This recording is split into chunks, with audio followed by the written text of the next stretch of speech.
recording. All right.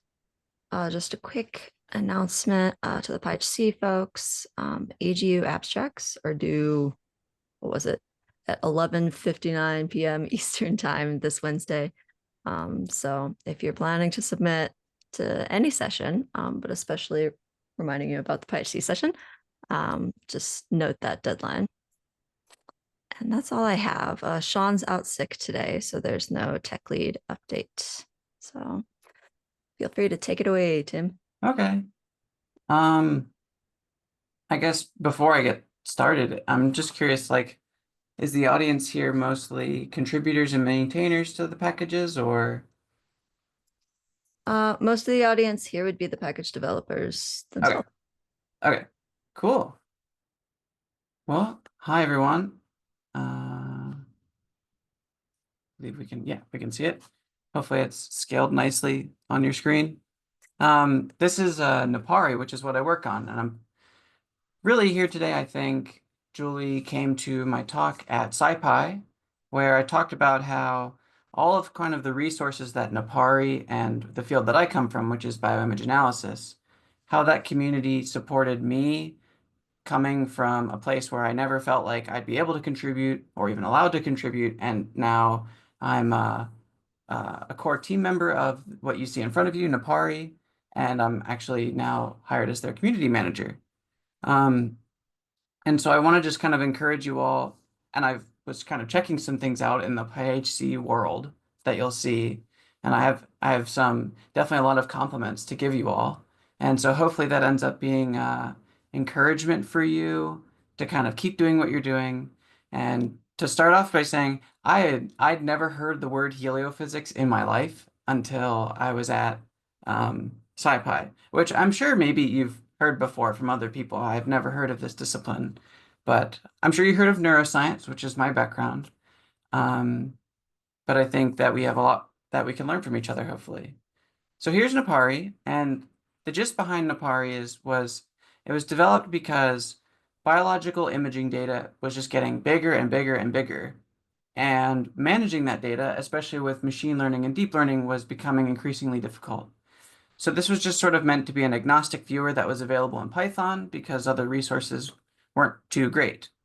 And so what's really cool about it is that you can visualize data in different ways. Here we have a time lapse of a beetle embryo over time that we segment using some of our pipelines. This is just sort of an example.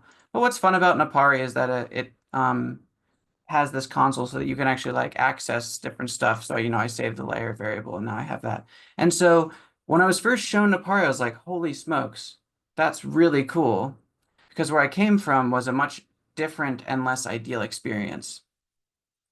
And so just to kind of give you a teaser about how cool Napari is, I'll kind of show you some of the demo slides that I have.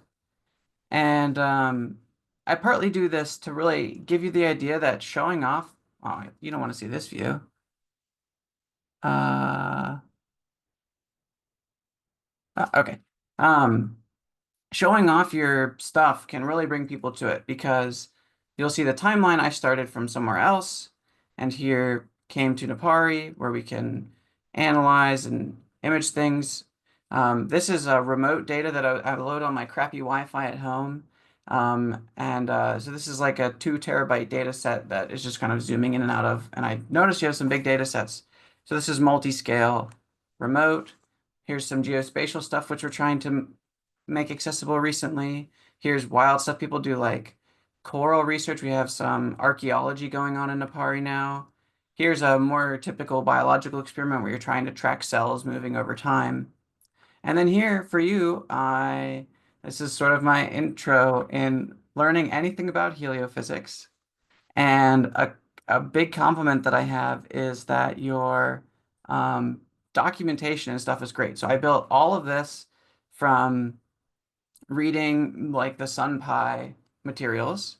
And so this comes from, I just have a script here and, imports. And then I looked at your sample data and, matplotlib is okay. We sort of have the same problem. I don't know if you ever run into this, but like, it just doesn't quite give you some of the control that you want. And so I just load in all your sample data and put it into Napari so that we can sort of look at your sample data. And then what's fun is like we have different views, right? We can turn layers on and off. It's like Photoshop. You could change their colors. I put in your custom color maps, but you could change them. So like, you could just change this to be whatever color map you want. And you can go to grid mode and now we can see that that layer is like the way that it is. And what's fun about this is like you could zoom in and stuff on certain features and change your contrast. And so I thought, well, what would be fun for this? Like, I don't really know much, but I saw you have that like you can load remote data. And so what I did in this example I'll show you is I went to the JSOC and I was like, well, this region looks cool. I don't know if it is. It looks like something's exploding out of the sun. And so we can annotate that spot. And so I grabbed that data from JSOC or whatever and get the coordinates of it and load it into space. And then I add that to Napari. Now I just have it locally so it won't quite match. But let me just, let's see. Yeah, so we can just grab our data. Right here, this should work. Okay, so then I use your map and then I just add it right to the viewer. And now when it's all done, we have that data loaded in. And what's cool is like I got this over time. So here you have your sun. So that's the time point we got with the explosion over time. I think this is like a 4-day span I grabbed this data from. And I don't know what this is, but it looks super cool. And then you could do stuff is like you could check it in 3D and you can see that your whole tracking thing works really great. And I just think this is so cool that like all your coordinates and stuff line up. We don't have anything like this in biology. But yeah, I just wanted to show you Napari and it's cool. And also just show you that I built all of this having no knowledge of heliophysics and reading your documentation. And I think that's one of the most important things that I'll talk about today is that documentation is just an excellent way to help people come to your project and learn from it. And I know one of those hard parts is when we're trying to make documentation, it can feel slow, like we're behind. But I think it makes a big difference. And so really, I think it sometimes feels like this is what open source science is like. You're constantly racing to go ahead, fix bugs, add features, or whatever, and it can feel exhausting. But I think the reality that I want to share with you today is that all this work that we're doing is something that we can never really grasp the reach and importance of. Um, and so really my message is to do today is to invest in people, which I think it seems like you're all doing a great job. I even made a random pull request when I was going through the one example. I was like, take out this thing. It confused me. And someone was like, oh, it has to work that way. But you were so kind. And that really made a big difference. And so what I'll share with you is how the bioimage analysis community supports new people, how Napari helps people get started, how it encourages non-core contributions in the form of plugins. So maybe that can give you some ideas. And then how it accelerates new contributors to its own resource. And so my message today is that every single person has something of value to contribute. We just need to make it possible. And so the person that made this possible for me in a lot of ways was my mentor, who has never had the opportunity to learn Python, but he is very proud of what I do and he supports this work because he knows it makes a difference, because he also sees in the community where it makes a difference as well. So he's a great mentor. He's my postdoc advisor right now. I also have other people. These are all scientists that don't want to use Python. Some of them do because they have to. Um, and so part of what I'm trying to build is tools that are accessible to people that really want to focus on their wet lab research, is what we call it when you're at the bench, and not be writing code all day. And I think that that's probably true for a lot of us here. And so these people have really watched me go from the ground up. And I think this is something that I've learned is that like my knowledge slowly goes up over time, but how people, my scientist colleagues have perceived me is that I have a lot of knowledge because I know Python. And what I thought was the case for the longest time is that my Python knowledge was never enough for contributing to open source. But what I've learned is that also other people do, I think, value me in the open source space on the same curve, partly because of my other experience as a biologist, but because anytime someone brings something, they always have something of value that someone else doesn't know. And so here's a little timeline, because I'm actually going to walk through this as a timeline, is that in 2017, I started grad school and I used a program called Fiji or ImageJ, which has been around since the 90s. It's written in Java. And it's okay, but it definitely starts to show its age. It also has some limitations now as data gets larger and computational requirements get bigger. And in 2022, I started my postdoc. And in 2019, 2020 was the first time Napari released. But in 2022, there started to be this big effort kind of in the community sharing resources and tools. And so I started using Python and Napari. I started making something called a plugin for Napari, which is sort of you can extend Napari without ever contributing to it directly. And then in September last year, I presented my work at Bioimaging North America. And there I met some really encouraging people. And those people encouraged me to actually contribute to more closely to the open source community. So a lot has happened in the past year alone. In October, I made my first commit to Napari, which was like the first time I've ever really contributed to a community package. And then in February, I submitted that SciPy abstract. And I wanted to submit that abstract because I was brand new and I was excited. And then since then, I got really addicted, I guess. So I'm now a member of the core team and even community manager now. So one of my points today is that we never really know where our reach can come from. This is Kevin Elisari, who I think is a really great herald of open source science. What you see next to him is Fiji, which is what him and his lab have maintained for over 20 years. And he actually came, I had started using it in graduate school. It's probably the most used bioimage analysis tool. You can load in your image and you can do a lot of things from a GUI, so you don't ever have to use code. Um, and it is, though, an introduction to code where you can actually record those GUI buttons and it prints out a bit of code. And so from there, I turned this into a macro. You can even see these macros can make GUIs, and like that's cool. And then I shared this with people in my lab, and my previous lab actually still uses all of this work. Unfortunately, though, I never really shared it as like open source. I mean, it's available, but there's no documentation, so no one's really going to use it except for people that have been passed down to. But this was like really great. This was exciting. So having kind of like teasers to get people started really made a difference in my career because um, it allowed me to work with no mentor that kind of knew what was going on. And that's one of my takeaways today is that there's kind of these people that come from like Kevin Elisari's lab where they have this lineage to sort of learn how do you contribute? What are you contributing? Why should you contribute? But when you're a graduate student or a postdoc or any early career person coming to a package and you don't have a mentor to help guide you in this, you really come to this spot of being a non-traditional contributor. And these basic questions are really what stops you from doing anything. You might use the tools, but you'll never really think that the time has come for you to contribute. But I think something else that happens is that maybe any contributor might feel stopped because they don't know if they're ignored or welcomed.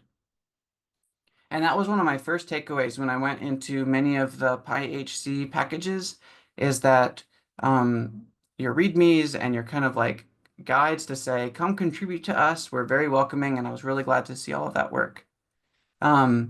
Especially because you don't know if your contribution will be rejected or valued. So when I joined my lab, we're kind of now going into the timeline. When I joined my lab, our goal was to study brain development and iron deficiency. So I was going to learn to culture and image neurons in a dish, and I was going to use my bioimage analysis experience that I had in graduate school to kind of quantify these things.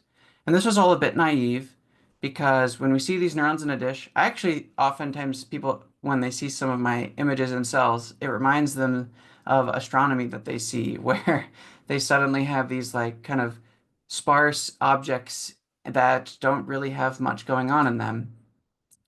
And so this has been an unsolved problem for years where people are trying to do neuronal morphology, and it's really, really hard to kind of track these and know what each cell is doing. And so the reason I came to Napari is something else that it seems that your community has, which is a forum, which I think might be the same like back end to the forum. And this was really where I found it. I was just a now a postdoc looking around and wanted to find information on how to do tools. And the community resources that were there were a big part of it. And one of those things that I think was absolutely foundational to my learning was the bioimage analysis notebooks by Robert Haas. And what he did is he taught a course at, he's in Dresden, and he taught a course basically on how to use Python, and a part of that was Napari, so that's why I came to Napari. But I saw how powerful Python could be for my needs that I had as a scientist. And so he has amazing course materials that kind of walk through everything. And so if you've developed a course, I would really encourage you to share that openly. Then I also want to share that really kind of the kindness and welcomingness of even being a noob can be really encouraging.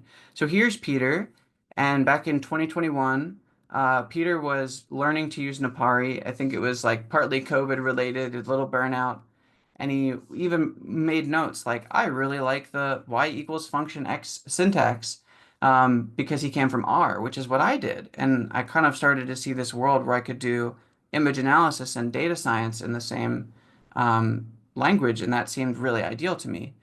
But one of the points that I have to say here is that Peter was asking the most naive questions and left a really great breadcrumb trail. He always wrote good notes, and he's been now a core team member of Napari for probably 3 or 4 years now. And he's, I think, one of the most important people on our team. But he started without knowing any Python. He learned to code when I showed you that Napari console where you can code in there. That's how he first learned to code. And so really I came to this conclusion that Napari and Python were perfect for image analysis and data science. And I hope that you can make a similar meme for yours where you have, Python and PyHC packages can help you solve your problems. And one of the cool things that Napari has that it brings is like a plugin interface. And I just sort of want to show, well, actually, I'll skip that for now. Um, you can click on the buttons in this interface and do kind of like a live sort of visualization of your tools, which I saw you have, what is it? SunKit image, which is cute. And so you can hook up SunKit image to Napari and it would work great. Um, and there are now over 500 plugins. If anyone is inspired through this talk to work with Napari, I would also be happy to work with you. I help maintain plugins and things like that as well. And you can use this all from a GUI. So like someone in a different lab can open this up. They can download Napari actually as an executable and just launch it without ever seeing Python. There's a plugin manager where you can download things, and that's fantastic. And plugins can do some wild stuff where someone has these segmentations and they can, circle areas of interest on a U map that have all been made in Napari, all live. So just really cool stuff. So now we're going to go to, I guess, let me just pull up. Here we go. Not PyHC, but here we go, napari.org. Because documentation was a big reason that brought me to Napari, because one, it was beautiful, and second, it really goes through those things. It teaches you how to do it. Um, you have all this in a lot of your packages, so I don't need to tell you besides keep encouraging you, because we also still are constantly working on our tutorials, making our things better, testing this out with new people. I think that that's something that we did at SciPy that was really great. We sat down with some brand new people and watched them use our website, watched them use our tools for the first time, and really got to see where their hangups were.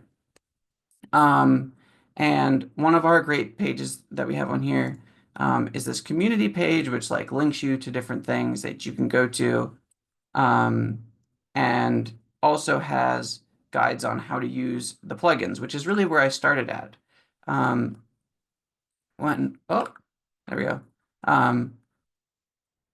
We have examples as you do as well. Those are really helpful, how to use plugins. But then I also want to make the point that if you record videos for your tools, it can really help people. So this is Draga, another core team member, and she made this video like 4 years ago now, I think, on how to like turn a function into a plugin. And this was really awesome. And I've probably watched this video 20 or 30 times, not like the whole way through, but different bits and pieces, because it helped to see how someone used it and not just written down. And yeah, things have changed. I think that's one of our worries about videos is you can't really update them, but it's still really valuable and useful. And so it's something that I've learned when I'm sharing things with my lab, and soon I'll hopefully be sharing them more on YouTube, is to make these videos because it amazes me how a 20-minute video can save even you as the researcher hours of work of not explaining your thing in the same 20 minutes over and over to people. So here's just cool. This is how you make Magic GUI. you can add this little magic GUI decorator to any function. So this function just takes the data where it's larger than the Otsu threshold algorithm, which is just finding a point in an intensity histogram on where it's doing. And then when you load this, you can just send this to Napari, add doc widget, and then there you go. You can select the layer that you want and you can change. And so you can just decorate a function and make a GUI. So this was like so cool. And this was what got me into it. And I was able to really get up and running with the package because we maintain something called the Napari plugin template, where it helps you build a Python repo from scratch, where you just answer questions. It's a copier template. It used to be cookie cutter. Um, and you get all of these great things, including examples of the different like contributions. But of course, it wasn't as easy as starting. So why did I keep going? And part of that was because of those things that we don't, I think, maybe realize how important they can be to somebody. So a code of conduct actually made a huge difference to me because I felt like these people really cared about the community and not just like developing a tool. They had weekly meetings, a community chat, all of these videos that I've mentioned, and they had financial sponsorship, which I thought was really great to highlight because it made it feel like there was an investment in this, and that if I invested my time and energy into it, even if they never knew me or met me, that it would still be there a few years down the road. But I also want to mention that I didn't use any of these things at the time while I watched the videos, but I never went to the chats. I never went to the weekly meetings. But I was always watching, so I think there's lurkers everywhere. And so when you're replying to that forum post on how to answer someone's question, maybe put in a little extra effort when you're tired to kind of answer it in a way that you know that some grad student kind of that's very disconnected and might be new is reading this for the first time and it's going to help them. Because these posts do end up getting hundreds of views over time, and we want to keep that in mind. Um, so I guess I'll just show off just for a second what I ended up building. This was over like 2 years of work. We've got all these different tools that I've built in for different researchers, and we can load in like a sample data. Here's a neuron. And as I mentioned, this would normally be really hard to do, but here's where it's fun. We can draw annotations, and so I'm going to make two annotations. I'm going to make a background annotation that sort of is like whatever, and we're going to apply a machine learning um, classifier to this. So I'm just going to say like, here's the branches of the neuron. I'm not even going to try that hard. And I'm going to make this a little bigger and say, here's where the cell body is. And then I could just pick my layers and um, hopefully this works. And I have all the buttons right. You know, I set my settings. There we go. It did it. So now we're going to predict on this image. And in a few seconds, we have a okay machine learning classifier to segment some stuff that's typically really hard. And so the idea is like, how can you bring your tools into being accessible? So I don't know, maybe you have something like this. That would be cool. But my point is all of those tools that existed for years helped me build something relatively complex and continue to maintain it. Um, so yeah, so here's what allowed me to do, basically quantify neurons and stuff and start to answer biological questions, and I was excited about that. I think importantly, though, is this sort of like non-core contribution, this building a plugin, right? It lives in my own library or in my own repo. It allowed me to learn things on my own, like Python, how GitHub worked, how packages are structured, what the heck continuous integration is, because you just see CI over and over from the people that know what they're doing, and testing. And so you can see kind of over time how I learned where I was going to conferences, so I was prepping a lot. But this brought confidence to me, and hopefully you can see by the clear number of deletions and whatnot that I also learned a lot of things that I shouldn't have in there, and still look back at this as bad code. Like it's ugly code, and I think that that's something that you want to encourage people is don't worry about your code. Just start contributing and we'll help guide you and we'll help clean it up. Because my work in Napari is that Napari core is much better. But the whole time I was developing this was useful to my colleagues. And so that was great. So here is who encouraged me to contribute. This is Beth Zamini. She runs a different image analysis tool called Cell Profiler, which has a very different focus. but I met her and she was super encouraging. And so her words in that conference to tell me that, yes, I knew what I was doing, or I could um, contribute, or I had the knowledge, are really actually what propelled me. No one in the Nepari community, but just a different person. And so you never know how your encouragement to someone might make their whole career change, because it has for me. But I didn't know how to contribute. So I went to GitHub and I saw this tag, contribute good first issue. And I was so excited. It seemed possible because all I had to do was make it so that some of the tooltips in the user interface um, had periods, and they wanted to remove the periods so there was consistency. So I moved like 8 periods in my first ever PR, but it existed because it said good first issue, and they thought about this and were like, yeah, let's leave that open to the community. And they were so excited. And this point, this excitement here, congrats, the emojis, everything was the best dopamine hit I think that I'd ever had in science, even though all I did was take periods off. And so one of the points that I want to make is that it might take a long time for someone to start. I opened my first issue in 2023, but it took me until late 2024 to even contribute. But Napari was finding ways where I was helpful. And one of those was that I have a Windows computer and we have bugs and none of the other developers use Windows. So I often was, they'd be like, can you test this on Windows? But they would reach out to me and make me feel like a part of the community. And so then this year, yes, 2 years after I first opened my issue, I closed that issue because I realized things had changed. And I was just so excited to see where how I had come in life because of all these indirect mentors that I had never met. And one of the things that then helped me learn to contribute were actually things that I think sort of exist in the Python space, but for someone like me who doesn't have a direct mentor, it can be hard to find. And so that includes things like our documentation has how to set up a development environment, what software development is like, how to use GitHub, an architecture guide to understand the spaghetti because we do actually our code is was like brute force to working at first and is being cleaned up over time. What all these different repos are, I think we maintain like 30 or something different repos now in Napari alone, and why they exist and why they're different. How to contribute documentation. So I think that this is maybe one of the most important ones to have.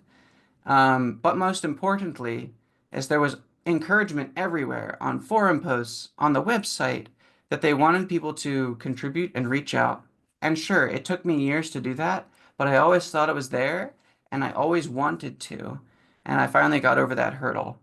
And then one of the things that I did was just like PyHC exists, we have community meetings, which allow people to actually come and we either just work on how they might use Napari and the tools, or we might work on actual coding problems and various things like that. We actually have a working group where we meet with documentation, which is basically where I started because I'm like, well, I can write words on a page. Um, and so I did that. And it caters to the different global regions because we have people all across the world. Here is Carol Willing. I suppose a lot of Python people know Carol. When I joined, she was one of the sort of newest people to Napari. And what I noted is that everyone really looked up to Carol and saw that she was the best.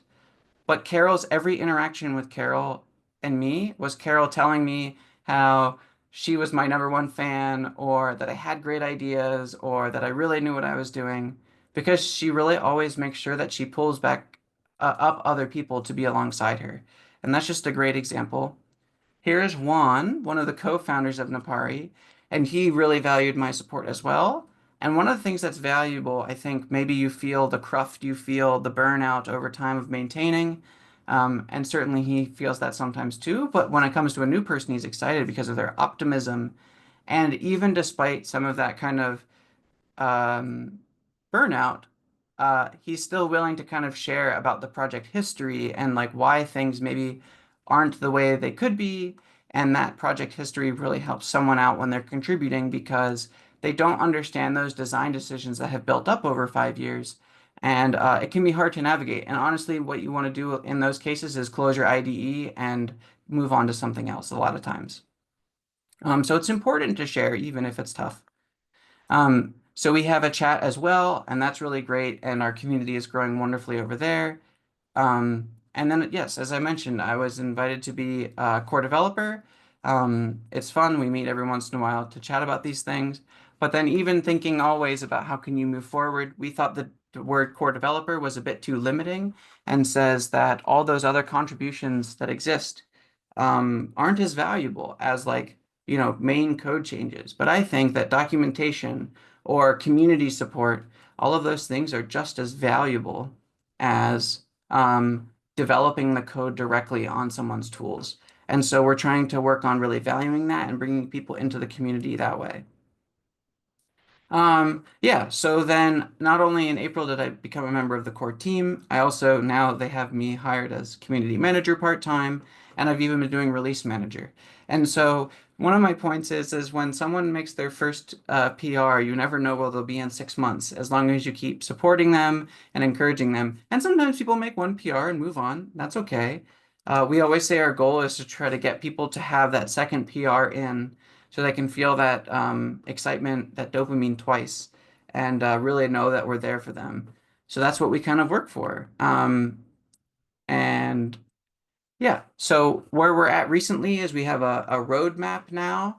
That we used to kind of manage things only by milestones, and it was very out of date. But we've recently taken effort to restore our roadmap to not only say what are we doing in code changes, but also how are we like responding to the community needs? Because there were some shifts in people and project history and things like that. There were maybe a few challenging years, and we're kind of coming through that, and I think for the better. So we're working on regularly releasing. There was a time where we couldn't even release for a year. Um, we're going to pilot office hours or drop-in hours. We're going to try to do more workshops and uh, help people contribute better. So here's all of the different core team around the world that we've added 3 people in the last year alone. Really encourage you to also try to grow your team. And yeah, with that, I'll say we have these different resources that I mentioned.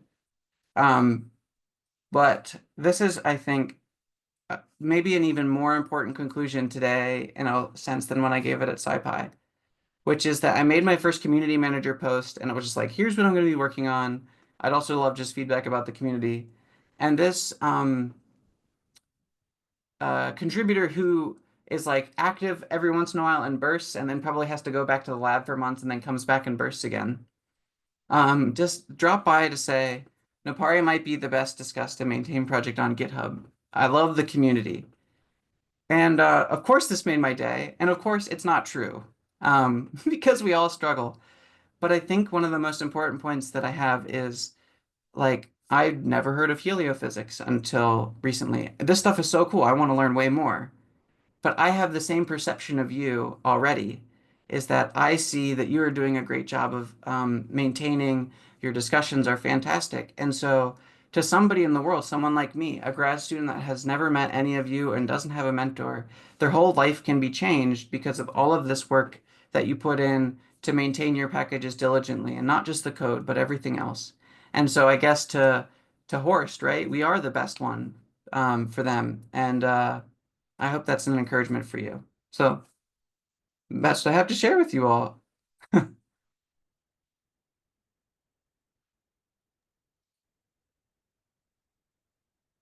Wonderful. Thank you, Tim.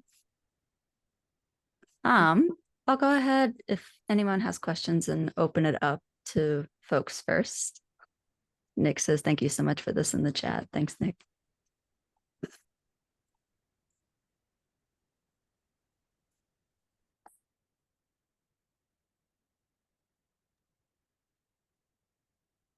Well, in that case, someone asked this question at SciPy, and I think it was a great question. So I want to re-ask it here for the benefit of those in this room. Mhm. Um, can you share how we replicate this experience for people in our community who are lurkers but struggle to take step towards code development and maintenance? Yeah. Oh, wow. You did read the exact same question. I don't remember my answer there. Um, but I think a big part of it is really what I talked about today about constantly being encouraging, going above and beyond to reach out. And I think that a lot of times in open source, we're left with a choice. And that choice is, do I fix a bug, or do I answer this person's question on the forum? Or do I answer their question in the chat? And I think the correct answer most of the time is to answer that question in the chat. And then leave your question with something like, ask away, ask more, or come talk, or join our community meetings, come to the PyHC Telecon. I think that's how you want to replicate it in your community is think about what you want to prioritize. And clearly, Napari has prioritized um, building the community. And I think that that's the biggest takeaway is put your priorities on the people. Thanks for humoring me with that question again. Mm-hmm. I guess as semi-related, how do you feel, and maybe what do you personally do to help encourage psychological safety within code reviews, within people just coming to Napari and wanting to contribute? Okay. That's a good question too. So I think, and I actually talked to some of the people on the team about this because for me, when I joined, the people that reviewed my PRs were mostly very kind and mostly very welcoming. And some people that reviewed them were just really focused on reviewing the PR. And sometimes that means being a little bit too brash, to put it kindly. You know, you're too focused on the code and not the person. And so, what I've really tried to focus on with new contributors, and again, this is one of those things where I say, you're left with the choice of do you want to spend that extra time? And in this case, it would be to ensure psychological safety. Rather than just leaving a very focused review, leave a review that tries to share that you value that they've done the contribution, that whatever work that they've done, that one of the keys is to try to find what is positive. So maybe someone contributes something and it won't work, or it isn't quite the way that you would really want it implemented for various reasons. You don't ever want to say, this is bad, you should do this instead. Or even, I think it's wrong to say, you should do this instead. Because that person would feel to themselves that I have nothing of value, and they think that it should only be this way. So my focus every time I go into a PR review is to figure out what value that person is trying to bring and what they've brought. Because that implementation might not be right, but the implementation is something that they've thought about. And that's one way to do it. And I think, we can extend this out to documentation and things, but code review is the hardest part. And then I think the other part of that is to always kind of add a welcoming um, component to that, which is let me know if you need help or here are resources. And really kind of sharing with them that whatever they have is sufficient. I think that that's really the key. One time I remember someone asked a question on the forum or on the chat, and I answered like, well, that's not possible in Napari right now, but you could try this instead. And then Draga, one of the core team members, came in and said, "Hi, thank you for asking this question. I'm just wondering what about this idea is useful for you? And what are you looking for that we don't provide?" And it was like in that moment, it clicked in my head of what you're really trying to do, which is figure out where people are coming from and what they want. So sorry for the long answer, but I think that that is a really important question, Julie. I love that question. Thank you. Um, no, long answers fully welcomed. That was, yeah, thought-provoking. Does anyone else on the call have a question? Oh, go ahead, Nick. Well, I just wanted to build on what you said, that asking questions during code review often it can be like really helpful. So instead of saying, do this, like what would you think of changing the design so that is da, da, da, da, da, something like that. So I think you were that's along the lines of what you were saying with the last example about the other contributor coming in and asking the question. So thank you. Yeah. Yeah, no, and to build on that, I remember being asked that. And what I thought is they're giving me the choice. They're saying that I have the experience to be able to do this, right? And maybe I didn't, but that was cool. And that was really inspiring to me, to be asked that question. Even if they offer an alternative, I could decide.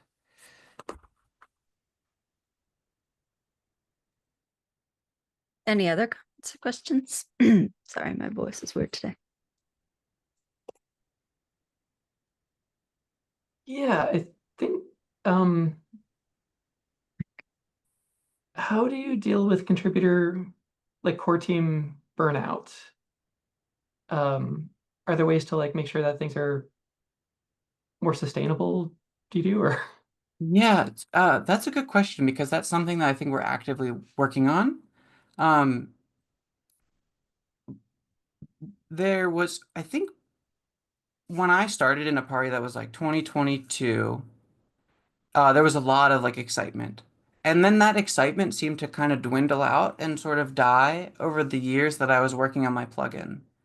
And what I saw in that scenario was that, oh, Napari isn't the place that I want to go to anymore because that excitement isn't there. In the fall last year, because of a grant that they got, they hired Carol Willing and Tracy Teal as consultants, who are fantastic. And so I think that started to get the wheels turning on the Napari team to kind of reach out back into the community. And that lines up perfectly with the time that I started to contribute, right? So kind of seeing how a lull in that can be challenging for your team, but then also how it can be challenging to bring your community in. So then what I've observed now of being part of that is actually seeing that burnout in the team and what they've experienced over these years. And one of the things that we're working on, especially now that sort of I'm community manager, one of my goals is to not only encourage new contributors, but to also kind of like organize a little bit. And I guess this is partly because I'm release manager right now, is to kind of organize what the expectations are for each core person. We have some people that are paid, fortunately, so we have that blessing, and a lot of people that are volunteers. And many times, I think what our answer comes to their burnout is we just need new members from the community because that helps encourage us to keep going.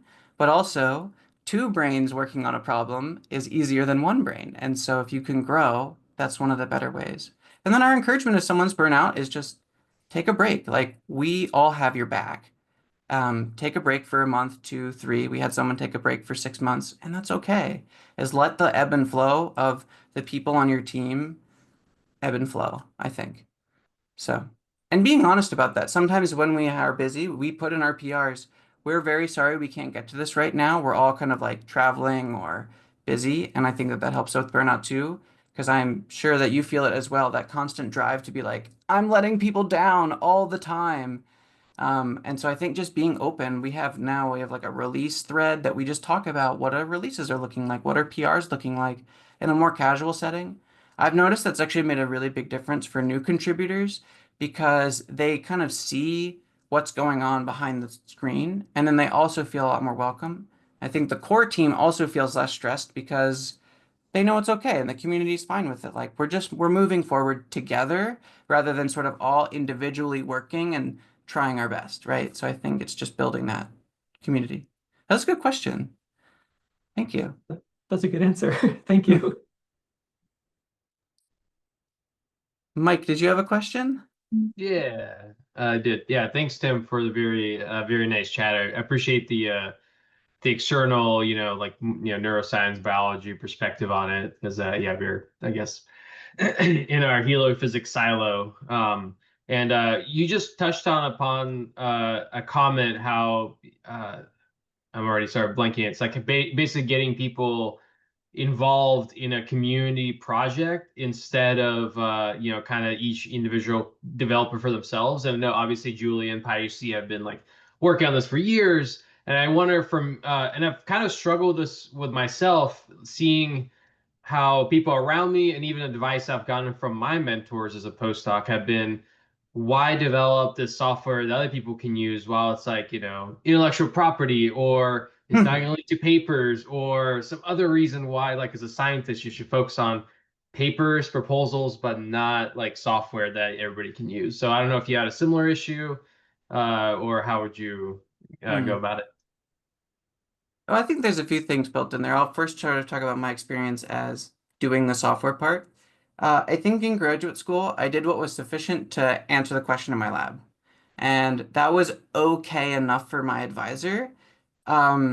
He still struggled because it often meant, as you know, when you develop code, eventually it's going to be way faster than what you do at the time. But they were manually counting like thousands of cells. I was not going to do that. but it was hard to build that trust. And I think that that's part of it is like, how do you build that trust in the relationship with your mentor? I think the other part of that is though is finding a mentor that trusts that this is valuable. So my mentor that I have now as a postdoc, he has experienced the pains of trying to manually annotate thousands of neurons and get data from them. So he wanted anything better than that. Um, but then some of my colleagues sort of come from these faster paced lab environments, and their grad students want to work with me on some of the tools that I'm building. And their advisor then gets disappointed when the data isn't a certain way, or especially when the data doesn't answer the question in the way that they expect it will. And so one of the things that I've learned is that what it's less important to have this super finished. I think sometimes when we write code, we know that we can get all of these variables, and other people just want one or two, right? Um, we try to do that, and I think we burn ourselves out in those moments trying to perfect all of that. And what I've learned is that if I give someone just a focused sort of like piece that says, here is what your data looks like, and show them examples on how that was processed, and then the results, you can't argue with data, right? Like if they want, they could sit there and look through all the images. I have them all saved, but they realize that that's what builds trust, and that even though this isn't the way they would have done it before. Okay, so then the tools part, right? How do we kind of how do we say that it's worth building these tools? And I don't have a satisfying answer for that. Clearly it works because there's so much cool science being done in the world. I'm still confused how like a bunch of volunteers are maintaining the world's coolest stuff. I wish I had a better answer. I don't know. I think there are some people that do. Um, and when it comes to answering those questions, I don't think like, we point and we're saying, like, we can get a paper out of this. But I just don't think that that's really what's driving it, and I don't know what is. So it's hard. Yeah. Yeah. Yeah, those are definitely good points. I think it's more like a psychology problem at this point than anything. It's like the technical stuff is easy, quote unquote, right? Like a lot of similar problems have been solved before, but like getting people on board and getting buy-in, that seems to be the difficult Yeah. part.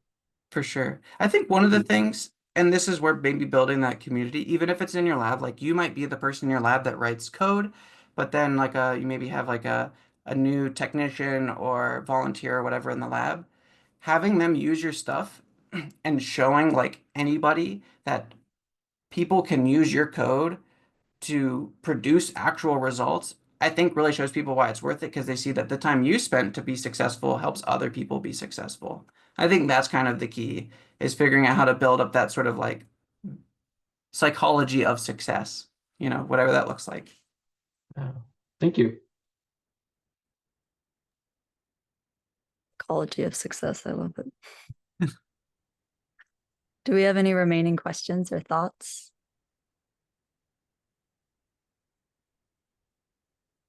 All right. Thank you so much, Tim, for coming and giving this presentation to our community here. I enjoyed it the first time and I enjoyed it the second time. Good. Yeah. I mean, your community seems cool, so figure out a way to pull me in.